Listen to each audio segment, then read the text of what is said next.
கர்த்தருடைய பரிசுத்த நாமத்திற்கு மகிமை உண்டாவதாக. இந்த விசுவாச அறிக்கையின் 11வது நாளில் வந்திருக்கிறோம். ஒவ்வொரு நாளும் நம்ம விசுவாசத்தில் அறிக்கை பண்ணி கொண்டிருக்கிறோம். தேவஜனமே, அநேகர் அவர்களுடைய ஆசீர்வாதங்களை தட்டி பறித்து கொண்டிருக்கிறாங்க. விசுவாசத்தினால் கட்டளையிட்டு கொண்டிருக்கிறாங்க. இல்லாததை இருக்கிறது போல் அழைத்து கொண்டிருக்கிறாங்க. அற்புதமான காரியங்களை பரிசுத்த ஆவியானவர் செய்து கொண்டிருக்கிறாரு.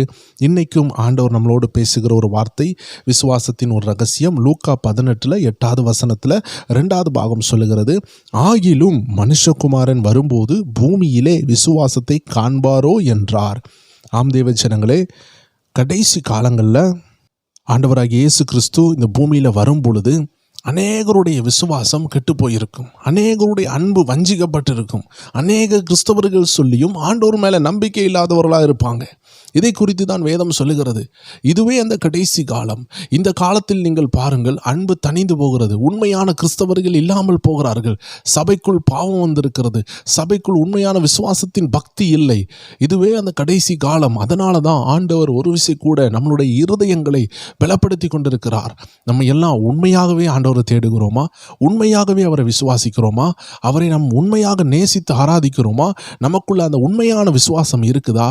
இல்லை ஏதோ ஒரு காரியத்துக்காக ஆண்டவரை தேடி கொண்டிருக்கிறோமா என்று ஆண்டவர் நம்மளோடு பேசி கொண்டிருக்கிறார்.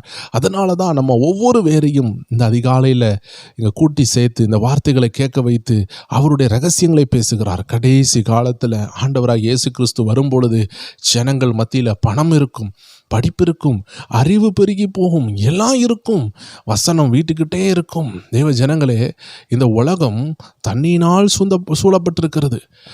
75%, சொல்லப்போனால் 95% வச்சுக்கலாமே, அவ்வளோ நிறையா.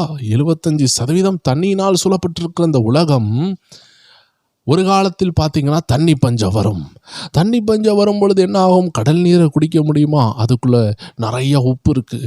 உப்பை ஓவராக குடித்தா என்ன ஆகும்? யோசித்து பாருங்கள். ப்ரெஷர் கூடி மறித்தே போய் விடுவான். அப்போ தண்ணி இருக்குது, ஆனால் தண்ணி பஞ்சம். காரணம் அது உப்பு தண்ணி.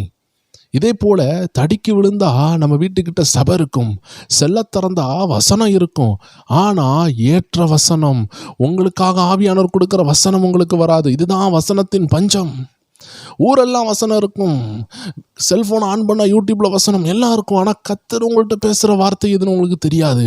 இதுதாங்க வசன பஞ்சம். இந்த வசனத்தின் பஞ்சத்தில் நீங்கள் மாட்டிவிடாதபடிக்கு, இந்த அவிசுவாச போராட்டத்தில் மாட்டிவிடாதபடிக்கு, விசுவாசம் கடைசி காலத்தில் இல்லாமல் போகிறதுனால தேவ ஜனங்களே அநேகருடைய வாழ்க்கை பாதிக்கப்படும். அதனால் தேவ ஜனங்களை இந்த கடைசி காலத்தில் நம்ம ஒவ்வொரு பேரும் விசுவாசத்தை பலப்படுத்த கர்த்தர் அழைக்கிறார். அதனால தான் ஆண்டவர் நம்ம விசுவாசத்தை பலப்படுத்தி கொண்டிருக்கிறார்.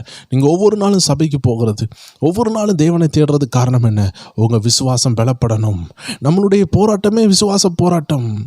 ஒரு பொண்ணானது அக்னியில் போடப்படுகிறது அது சுத்தமாகிறதுக்கு. அதை காட்டிலும் வெளியேறப்பெற்ற விசுவாசம் பலவிதமான பாடுகளுக்குள்ளாக போடப்படும் என்று வேதம் சொல்லுகிறது. இந்த பாடுகளில் போகும்பொழுது அநேகர் விசுவாசத்தை இழந்து விடுகிறார்கள். அநேகர் பின்வாங்கி போகிறார்கள். கிறிஸ்துவ வாழ்க்கை கடினம் என்று சொல்லுகிறார்கள். தேவ ஜனங்களே, கிறிஸ்துவை விட்டுட்டு நம்ம பாவத்தில் சாகிறதை காட்டிலும் கிறிஸ்துவுக்காக, சுயத்திற்காக செத்து, பாவத்திற்காக செத்து, நீதிக்காக வாழ்கிறது எத்தனை உத்தமம். எப்படினாலும் இந்த உலகம் நம்மளை கொண்டுவிடும். பாவத்தில் கொள்ளும், வியாதியில் கொள்ளும், சாபத்தில் கொள்ளும், பிசாசின் பிடியில், பலவிதமான இச்சைகளில், பெருமையில் கொள்ளும். நல்ல பணம் செல்வாக்கு இருந்தால் கூட கர்த்தரை மறந்து உலகத்தில் உள்ள எல்லாவற்றையும் ஆதாயப்படுத்திட்டு கர்த்தரை மறந்திருக்கிற ஒரு வாழ்க்கை தான் அது வாழ வைக்கும். ஆனால் தேவாதி தேவனுடைய பிள்ளைகள் ஒவ்வொரு பேரும் விசுவாசத்தில் வாழ கர்த்தர் அழைக்கிறார்.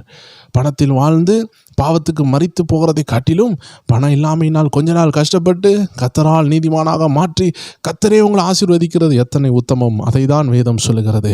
கடைசி காலங்களில் விசுவாசத்தை பார்க்க கர்த்தர் உங்கள்ட்ட எதிர்பார்க்கிறார். உங்கள் இருதயத்தில் கடைசி நாட்களில் விசுவாசம் இருக்குமா என்பதை நீங்கள் ஆராய்ச்சி பண்ணி பாருங்கள். ஜெபிப்போம். அன்பான ஆண்டவரே, இந்த கடைசி காலங்களில் எங்கள் இருதயங்களில் விசுவாசம், உம்மை பற்றும் விசுவாசம், என்ன ஆனாலும் உம்மை பற்றும் ஒரு அன்பு, விசுவாசம் தணிந்து போகவே கூடாதப்பா.